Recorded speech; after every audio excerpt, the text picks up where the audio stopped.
ये है अगला क्वेश्चन। इसमें कोई रॉड यहाँ पे सेंटर में पाइवोट किया गया है। रॉड का मास m है, लेंथ l है। दोनों स्प्रिंग कांस्टेंट्स जो है k है। ये है डायग्राम। और ये रॉड का मास m है, पाइवोट किया है सेंटर में। रॉड का लेंथ l है। ये स्प्रिंग का k वैल्यू k और इस स्प्रिंग का k वैल्यू k है। अब इसको थोड़ा सा हम ऐसे रोटेट करके छोड़ेंगे तो फिर ऐसे ऐसे ऑसिलेट करेगा। इस ऑसिलेशन का टाइम पीरियड चाहिए। मान लो हमने रोटेट किया इसको थोड़ा सा ऐसे, तो स्मॉल एंगल ही रोटेट करेंगे।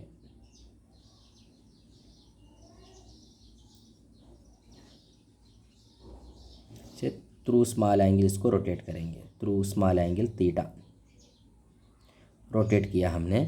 तो ये पॉइंट जो है ऐसे आगे जाएगा, ऐसे जाएगा। तो ये पॉइंट का डिस्प्लेसमेंट जो है ये L/2 होगा। ये पॉइंट L/2 रेडियस वाला सर्कुलर पाथ में घूमते हुए ये पॉइंट L/2 थीटा ट्रैवल करके आगे जाएगा। तो इसके अंदर एलांगेशन L/2 थीटा आएगा। वही कहानी इधर भी होगी। ये पॉइंट जो है ऐसे ट्रैवल करके आ रहा है, ये एंगल भी थीटा होगा। और ये पॉइंट जो है L/2 रेडियस वाला सर्कुलर पाथ में ट्रैवल करते हुए L/2 थीटा आगे ट्रैवल करेगा। तो ये भी एलांगेट होगा L/2 थीटा। एलांगेटेड जो स्प्रिंग है फोर्स अप्लाई करेगा अवे फ्रॉम दी ऑब्जेक्ट, ऐसे फोर्स अप्लाई करेगा। एलांगेटेड स्प्रिंग ऐसे away from the object force apply करेगा k इंटू एलांगेशन। एलांगेशन जो है L/2 थीटा, फिलहाल x कहता हूँ। सिमिलरली ये भी एलांगेटेड स्प्रिंग है, ये भी फोर्स अप्लाई करेगा अवे फ्रॉम द ऑब्जेक्ट, ऐसे फोर्स अप्लाई करेगा kx। और ये दोनों के x के वजह से इसके ऊपर टॉर्क एक्ट होगा। mg के वजह से कोई टॉर्क एक्ट नहीं होगा, क्योंकि mg सेंटर से एक्ट होगा। सेंटर पे जो है पाइवोट करके रखा हुआ है, तो mg का कोई रोल यहाँ पे नहीं रहेगा। तो kx के वजह से टॉर्क एक्ट होगा। kx के वजह से जो टॉर्क है kx into perpendicular distance between line of kx and point of rotation, ये distance L/2 kx into L/2 हो जाएगा, torque due to this particular kx force. और ये kx फोर्स के वजह से भी उतना ही टार्क आएगा, तो एक और उतना ही टार्क आएगा, मतलब इंटू 2 हो जाएगा। Is equal to I alpha, moment of inertia जो रॉड का है mL²/12 about its centre into alpha. अब इसमें k है, l है, 2 तो कैंसिल हो गया। x nothing but L/2 theta है, is equal to mL²/12 alpha. 2 यहाँ पे 6 टाइम्स कैंसिल होगा, L² जाएगा। तो theta by alpha is equal to m/6k मिलेगा। m यहाँ पे है, k इधर आएगा, तो m/6k मिलेगा theta by alpha.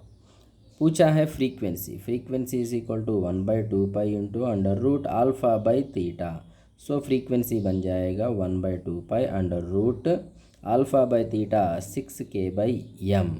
This is going to be the answer to the question.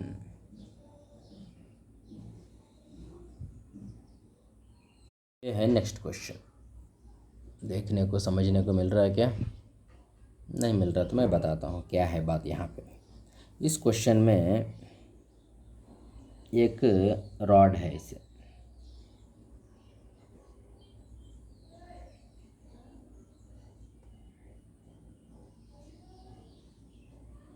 ये रॉड को रोटेट होने वाले रोलर्स पे रखा गया है। ये रोटेट हो रहा है रोलर, एक रोलर, एक और रोलर ऐसे रोटेट हो रहा है।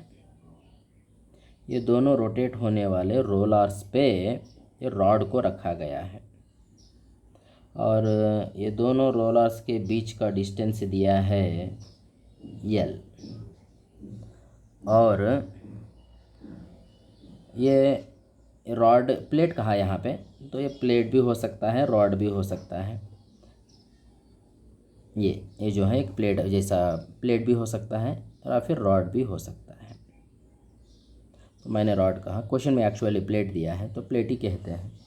इस प्लेट का मास m दिया है, ये दोनों रोलर्स के बीच का डिस्टेंस L दिया है, और ये रोलर ये प्लेट के बीच जो कोफिशिएंट ऑफ फ्रिक्शन है दैट इज़ म्यू करके दिया है। ऐसा सिचुएशन है। तो इसमें फिर से बता रहा हूँ, ये है कोई प्लेट, दो रोलर्स पे रखा गया है, रोलर दोनों ऐसे रोटेट हो रहे हैं with some particular angular velocity, और ये प्लेट का मास m है, रोलर के बीच का डिस्टेंस l है। तो क्वेश्चन क्या है बाद में देखेंगे, उससे पहले जब ये रोलर ऐसे घूमते रहेगा तो इसके ऊपर फ्रिक्शन इधर अप्लाई करेगा, ऐसे रोटेट होते हुए ये पार्टिकल इधर ट्रैवल करते हुए इस रॉड के ऊपर फोर्स ऐसे अप्लाई करेगा, ऐसे रोटेट हो रहा है, ऐसे रोटेट होते हुए फोर्स इधर अप्लाई करेगा, या ऐसे रोटेट होते हुए फोर्स इधर अप्लाई करेगा। ये दोनों फोर्स जो है फ्रिक्शनल फोर्स होंगे। तो इधर से एक फ्रिक्शनल फोर्स, इधर से एक फ्रिक्शनल फोर्स, दोनों फ्रिक्शनल फोर्स सेम रहेंगे, दोनों कैंसिल होते रहेंगे और कोई वहाँ पे कहानी नहीं बनेगी। System will be in equilibrium. अब क्या किया हमने, इस प्लेट को थोड़ा सा राइट साइड डिस्प्लेस किया, small displacement right side displace किया। अच्छा, उससे पहले ये दोनों फ्रिक्शन सेम रहेंगे करके हम कैसे बोल रहे हैं, ये सेंटर से, प्लेट का सेंटर से इधर इसका डिस्टेंस जितना भी है, प्लेट का सेंटर से इधर इसका डिस्टेंस उतना ही है, जिसकी वजह से दोनों जो है नॉर्मल रिएक्शन, मतलब ये दोनों रोलर्स जो है इसके ऊपर नॉर्मल रिएक्शन सेम अप्लाई करेंगे। नॉर्मल रिएक्शन सेम है, म्यू भी सेम है, इसीलिए फ्रिक्शन सेम रहेगा।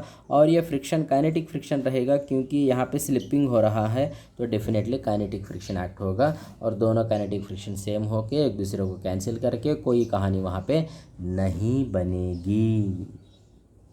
अब इस प्लेट को राइट साइड डिस्प्लेस किया गया या फिर लेफ़्ट साइड डिस्प्लेस किया, मान लेते हैं राइट साइड, कोई तो कहानी बना सकते हैं। तो राइट साइड अगर इसको हमने थोड़ा सा डिस्प्लेस किया, इसका ये प्लेट को डिस्प्लेस किया, मतलब ये सेंटर भी राइट साइड ट्रैवल करेगा, small displacement, through small displacement इसको राइट साइड डिस्प्लेस करेंगे तो नॉर्मल रिएक्शंस बदल जाएंगे। इधर प्लेट का ज़्यादा पार्ट इसके ऊपर आ रहा है, राइट साइड में डिस्प्लेस करूँगा तो इसके ऊपर लोड आएगा, तो यहाँ का नॉर्मल रिएक्शन ज़्यादा होगा, यहाँ का नॉर्मल रिएक्शन कम होगा, यहाँ पे थोड़ा सा ज़्यादा होगा, यहाँ पे थोड़ा सा कम होगा। तो डेफिनेटली उसके वजह से फ्रिक्शनल फोर्सेस बदल जाएंगे, यहाँ पे ज़्यादा फ्रिक्शनल फोर्स एक्ट होगा, यहाँ पे कम फ्रिक्शनल फोर्स एक्ट होगा।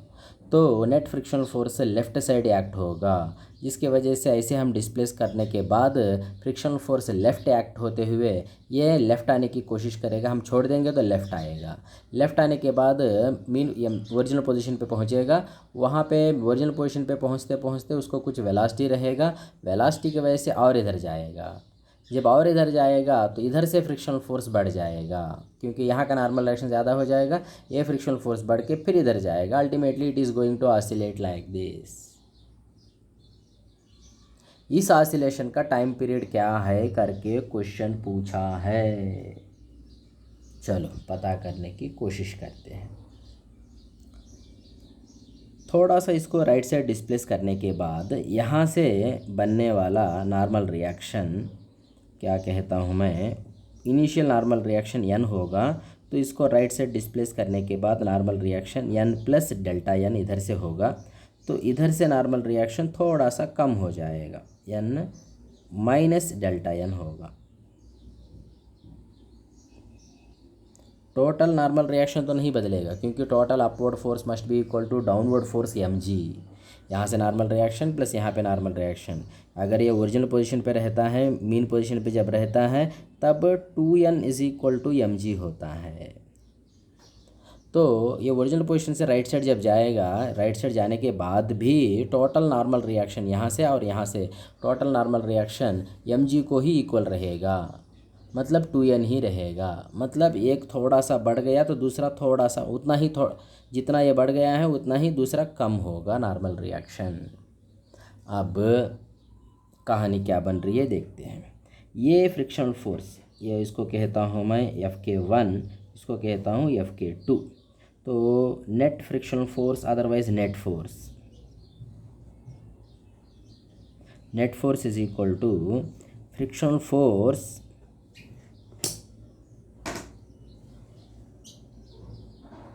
One minus frictional force 2।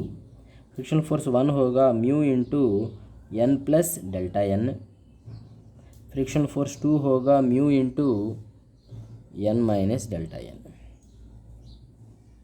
Mu N cancel होके 2 mu into delta N is going to be net force nothing but mass into acceleration. अब हमको डेल्टा एन मिल जाएगा तो कहानी ख़त्म हो जाएगी। डेल्टा एन और एक्स का रिलेशन हमको पता करना होगा, एक्स एंड डेल्टा एन का रिलेशन हमको पता करना होगा, क्योंकि एक्स डिस्प्लेसमेंट है। डेल्टा एन को डिस्प्लेसमेंट के टर्म्स में पता करके यहाँ पे डाल दूंगा तो फिर ये और एक्स का रिलेशन मिल जाएगा मुझे। तो इसको रहने दो ऐसे फ़िलहाल। अब हम चलते हैं डेल्टा एन पता करने के लिए। डेल्टा एन पता करने के इंटरेस्ट में हम क्या करेंगे, about this particular point torque देखते हैं हम लोग। अबाउट दिस पर्टिकुलर पॉइंट तो ये रोटेट बिल्कुल नहीं हो रहा है, तो सिर्फ ट्रांसलेटरी मोशन में ऑसिलेट कर रहा है, ऐसे ऑसिलेट कर रहा है। तो रॉड के पास कोई रोटेटरी मोशन नहीं है। तो about this particular point rotatory motion नहीं है, मतलब अबाउट दिस पर्टिकुलर पॉइंट जो टॉर्क है दैट शुड बी ज़ीरो।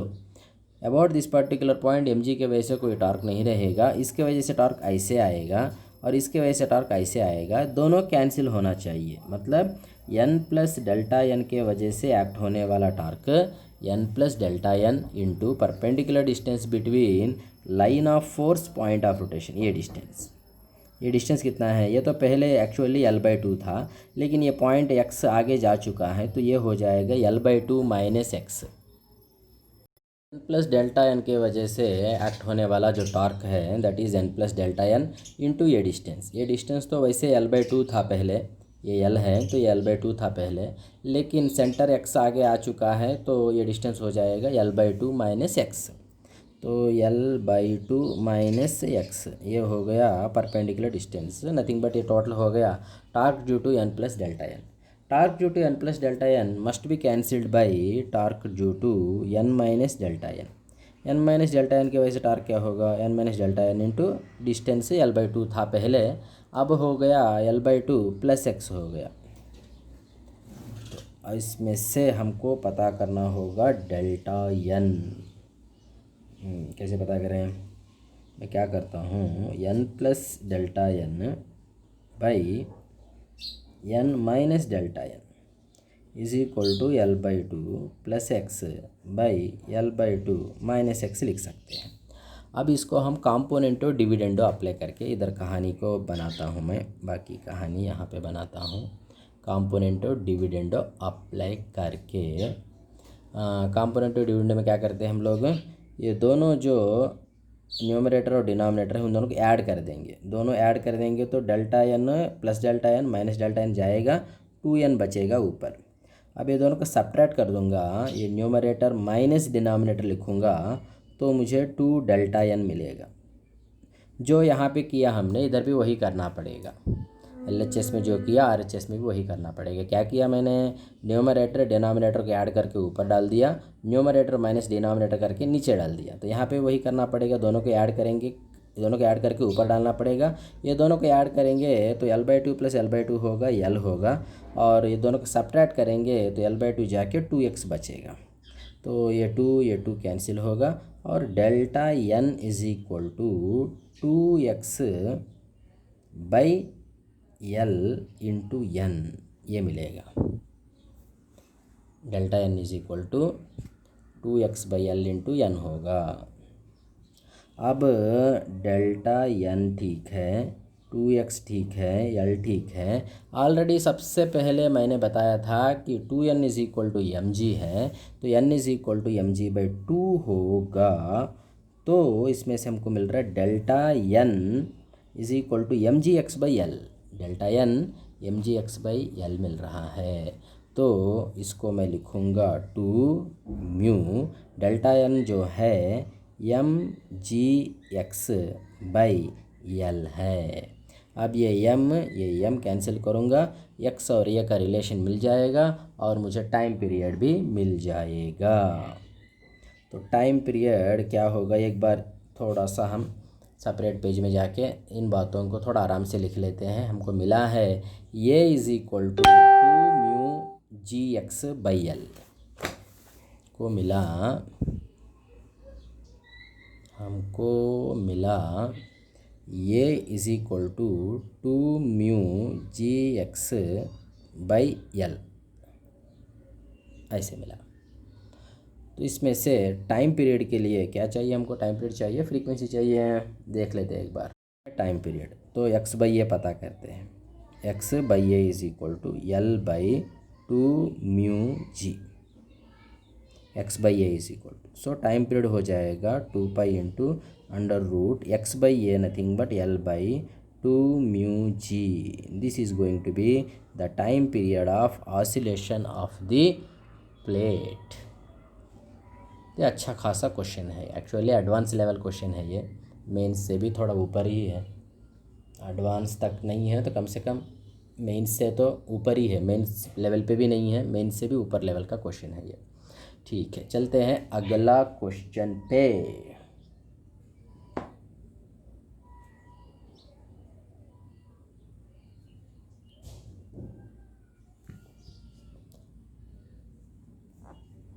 ये क्वेश्चन हो चुका है अभी। अगला क्वेश्चन जो है ये है, यूनिफॉर्म डिस्क है। अगला क्वेश्चन जो है देखो ये ऐसे है,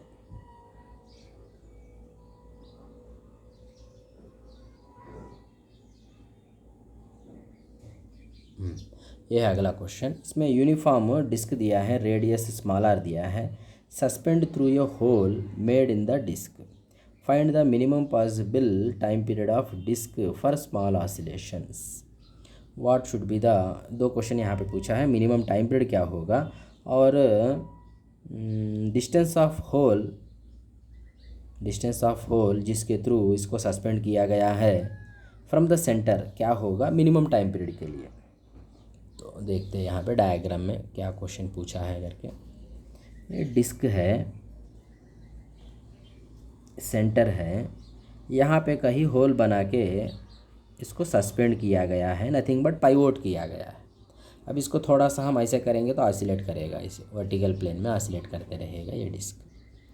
इस ऑसिलेशन का कम से कम टाइम पीरियड क्या होगा, ये क्वेश्चन है।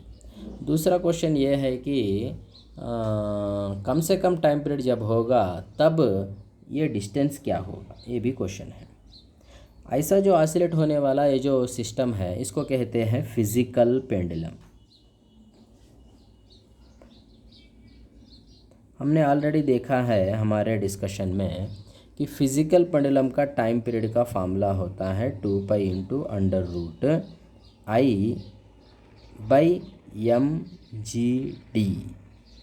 सो time period is equal to 2 pi into I जो है मोमेंट ऑफ इनर्शिया, जो भी अबाउट जो भी पॉइंट वहाँ पे रोटेशन चल रहा है about that particular point moment of inertia, मतलब इसमें about this particular point moment of inertia चाहिए। इस डिस्टेंस को मैं x कहता हूँ, तो about this particular point moment of inertia is equal to nothing but about this particular axis moment of inertia is equal to moment of inertia about this particular axis plus m into ये distance square. So जो moment of inertia यहाँ पे note करना होगा हमको, that is equal to moment of inertia about this particular axis mr²/2। R यहाँ पे small R दिया है लेकिन मैं कैपिटल आर लेता हूँ, mr²/2 इसका रेडियस कैपिटल आर लेके चल रहा हूँ मैं। mr²/2 is the moment of inertia about this particular axis, लेकिन हमको अबाउट दिस पर्टिकुलर एक्सिस चाहिए, तो moment of inertia about this particular axis plus m into इन दोनों के बीच का डिस्टेंस x², ये हुआ moment of inertia by mg/d मतलब ये सेंटर और ये पाइवोटेड पॉइंट के बीच का डिस्टेंस जिसको हमने यहाँ पे x के नाम से नोट किया है। So d is nothing but x। Equation में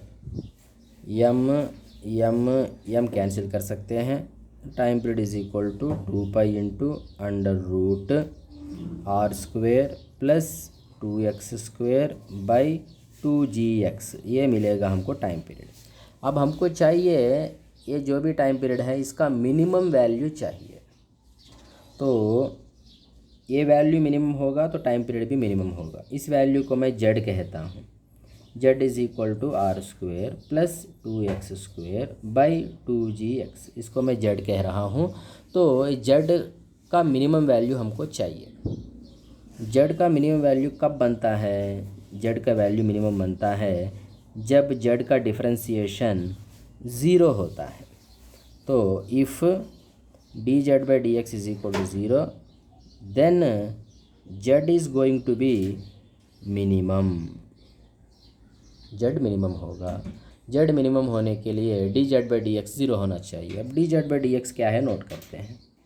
D Z by D X is equal to, ये u बाई वी के फॉर्म में है। u बाई वी के फॉर्म में जब कोई इक्वेशन है और उसको डिफरेंशिएट करना है तो u बाई वी मेथड से हमको करना पड़ेगा, मतलब u बाई वी फार्मूला जो है उसके हिसाब से करना पड़ेगा। फार्मूला क्या कहता है, ये इसको हम v कहेंगे, ये v है ये u है, तो फार्मूला कहता है v into differentiation of u, v मतलब 2gx इंटू u का डिफरेंशिएशन, इसका डिफरेंशिएशन आर स्क्वायर का डिफरेंशिएशन 0, 2x स्क्वायर का differentiation 4x minus u into u मतलब न्यूमरेटर में जो है उसको मैं u कह रहा हूँ, इंटू डिनोमिनेटर में जो है उसका डिफरेंशिएशन 2gx का differentiation 2g by denominator square, ये हुआ डिफरेंशिएशन। ये डिफरेंशिएशन होना चाहिए ज़ीरो, ये ज़ीरो होगा तो ये इधर जाके ये भी ज़ीरो हो जाएगा, फिर ये टर्म इधर जाके ये टर्म दोनों इक्वल होंगे। तो ये देखो ये जो है इधर गया ज़ीरो हो गया। अब बचा रहेगा ये वाला part is equal to zero होगा, मतलब this part is equal to that part होगा। Means 2gx into 4x must be equal to R square plus 2x square into 2g, ये 2g जाएगा, 4x स्क्वायर यहाँ पे है, 2x स्क्वायर इधर लेके आऊँगा तो 2x square is equal to R square मिलेगा।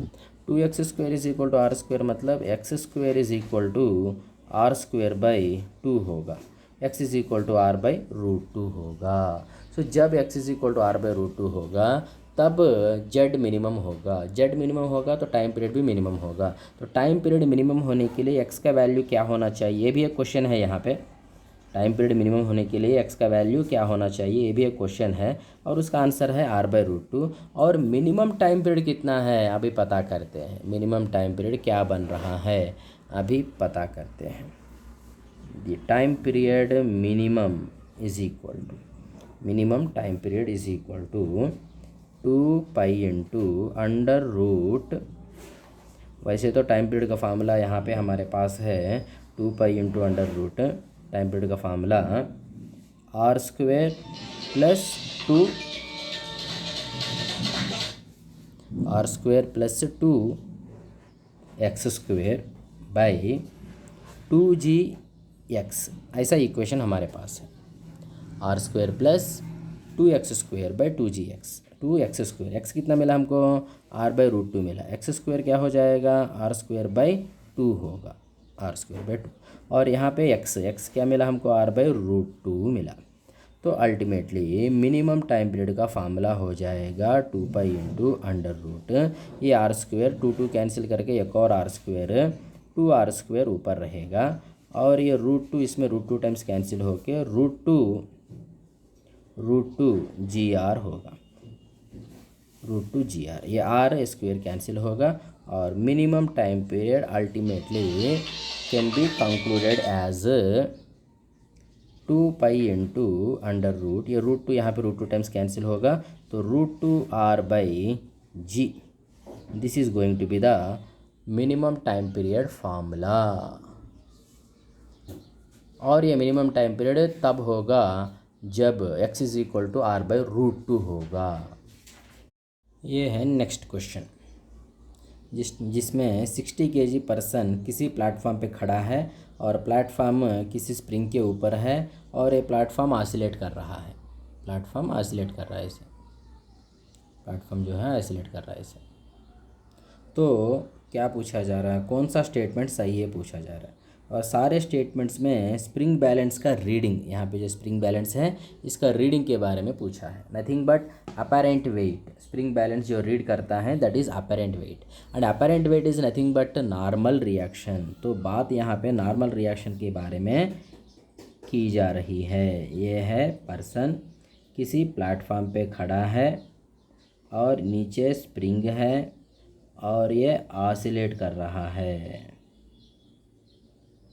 तो इस ऑसिलेशन की कहानी में ये सरफेस, मतलब जिस सरफेस पे पर्सन खड़ा है, दैट पर्टिकुलर सरफेस पर्सन के ऊपर नॉर्मल रिएक्शन अप्लाई करेगा, और ये नॉर्मल रिएक्शन ही अपरेंट वेट जैसा यहाँ पे स्प्रिंग का रीडिंग में दिखाई देगा।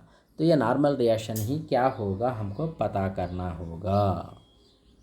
देखो, ये ऑसिलेशन की कहानी में कभी एक्सेलरेशन नीचे रहेगा, कभी एक्सेलरेशन ऊपर रहेगा।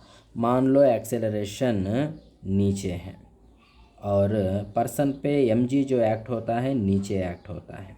एक्सेलरेशन जब नीचे रहेगा, हम जानते हैं एक्सेलरेशन नीचे रहेगा तो apparent weight nothing but normal reaction होता है m into G minus A. और सिमिलरली कभी एक्सेलरेशन ऊपर भी होता है, तब normal reaction is equal to m into G plus A होता है। अब ये का वैल्यू यहाँ पे मैक्सिमम मैं लूँगा तो ये वैल्यू मिनिमम होके n का वैल्यू मिनिमम मिलेगा, और यहाँ पे ए का वैल्यू मैक्सिमम मैं लूँगा तो n का वैल्यू मुझे मैक्सिमम मिलेगा। तो यहाँ पे n max n minimum, n max n minimum ये दोनों ही हमको पता करके फिर डेफिनेटली कौन सा ऑप्शन सही है कौन सा गलत है आइडेंटिफाई कर सकते हैं। तो n मिनिमम क्या बनता है देखते हैं। m mass of the person कितना दिया है, 60 kg दिया है mass of the person. g हम क्या मान सकते हैं, कुछ नहीं दिया है तो 10 ही मानेंगे, g 10। और ये मैक्स क्या है यहाँ पे नोट करते हैं सबसे पहले। ये max is equal to amplitude into omega square. Amplitude यहाँ पे दिया है 0.1। A max is equal to amplitude into omega square. Amplitude 0.1, omega जो है ओमेगा क्या है यहाँ पे नोट करता हूँ। Omega is equal to 2 pi into frequency. 2 pi है। फ्रीक्वेंसी क्या है, फ्रीक्वेंसी क्या है, फ्रीक्वेंसी यहाँ पे दिया है, क्या दिया है फ्रीक्वेंसी 2/पाई दिया है, फ्रीक्वेंसी 2/पाई दिया है। इसमें से ओमेगा इज इक्वल टू 4 मिल रहा है, ओमेगा इज इक्वल टू 4 मिल रहा है। तो उस ओमेगा को यहाँ पे डाल दूंगा 4 स्क्वेयर, तो ये मैक्स जो है 1.6 होगा, तो 10 माइनस 1.6 लिखना पड़ेगा। ये मैक्स मिल गया हमको। अब इसमें से क्या मिलेगा, 60 इंटू 10 माइनस 1.6 कितना हो रहा है, 8.4 हो रहा है, नथिंग बट 84 इंटू 6 हो रहा है। ऑप्शंस में केजी में ही दिया है, रीडिंग केजी में ही दिया है, तो हम बेटर इसको लिखते हैं 8.4 इंटू 6 इंटू जी करके लिखते हैं। 8.4 इंटू 6 इंटू जी लिखता हूँ मैं। तो 8.4 इंटू 6 क्या होगा,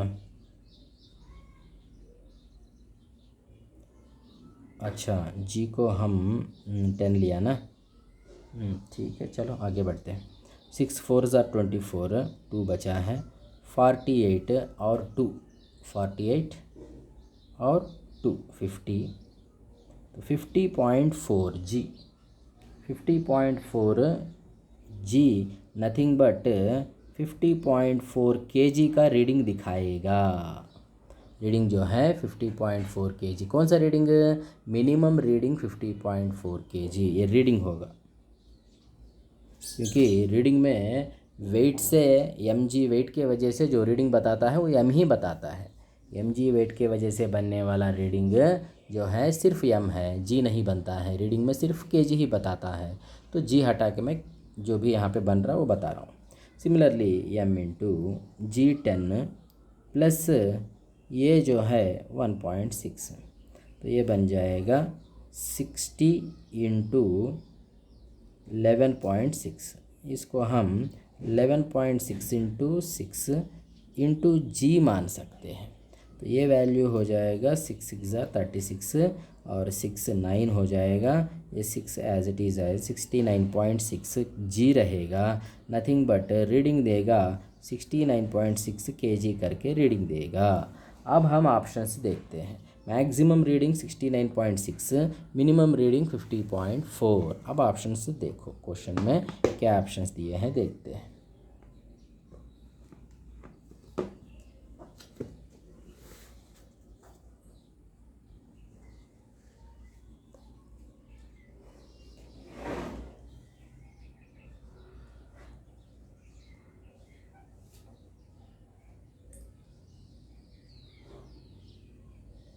options spring balance read 60 kg, गलत बात। स्प्रिंग बैलेंस रीडिंग जो है, स्प्रिंग बैलेंस का रीडिंग जो है फ्लक्चुएट होगा 60 और 70 के बीच में, नहीं 50.4 और 70, 50.4 एंड 69.6।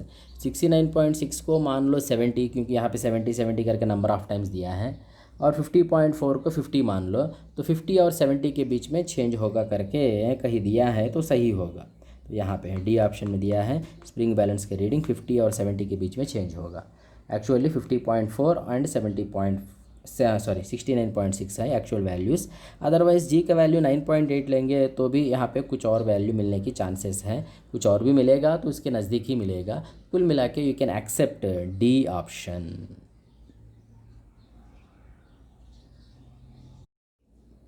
ये है अगला क्वेश्चन।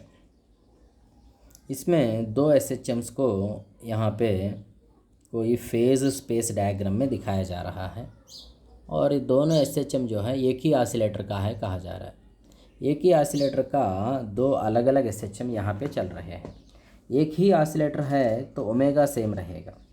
एक ही ऑसिलेटर है, छोटा सा क्वेश्चन है ये, IIT JEE में पूछा है, लेकिन क्वेश्चन तो बहुत छोटा है, इतना स्पेस भी काफ़ी है इस क्वेश्चन को सॉल्व करने के लिए। तो यहाँ पे दो SHMs दिया है, इसका एक ही ऑसिलेटर का। एक ही ऑसिलेटर का मतलब ओमेगा जो है सेम है, ओमेगा एक ही रहेगा। और एक का एम्पलीट्यूड दिया है ये, तो दूसरे का एम्पलीट्यूड दिया है 2a। ऐसे दो पार्टिकल्स के अलग अलग एम्पलीट्यूड दिया है। टोटल मैकेनिकल एनर्जी के बारे में पूछ रहा है। Total mechanical energy proportional to amplitude square and omega square also. Omega तो सेम है दोनों को, सो ओमेगा के बारे में लिखने की कोई ज़रूरत नहीं है। तो हम लिख सकते हैं E1/E2 is equal to amplitude amplitude 2 whole square. लेकिन यहाँ पे जिसका एम्पलीट्यूड ये है उसके लिए एनर्जी E1 दिया है, जिसका एम्पलीट्यूड ये है उसके लिए एनर्जी E2 दिया है। जिसका एम्पलीट्यूड ये है उसके लिए एनर्जी E2 कहा गया है यहाँ की डायग्राम में। एक बार डायग्राम में देख लो। ये डायग्राम में आप लोगों को देखने को यहाँ पे मिलेगा कि ये एम्पलीट्यूड से जो SHM को रिप्रेजेंट करने वाला ये जो सर्किल है उसके लिए एनर्जी E2 है, 2a एम्पलीट्यूड के लिए एनर्जी E1 है। बस ये बात हमको देख के चलना पड़ेगा।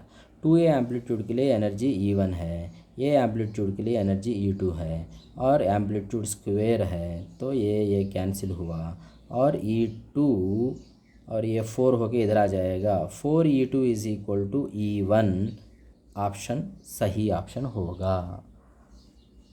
4E2 is equal to E1, ये सी ऑप्शन में हमको मिल रहा है। 4E2 is equal to E1 और वही सही ऑप्शन होगा। Simple question it is.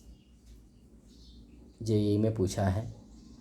हाँ, JEE में भी कुछ एक दो क्वेश्चन इजी क्वेश्चंस भी रहते हैं। एक्चुअली ये नीट लेवल का क्वेश्चन भी नहीं है। चलो ठीक है, होता है ऐसे।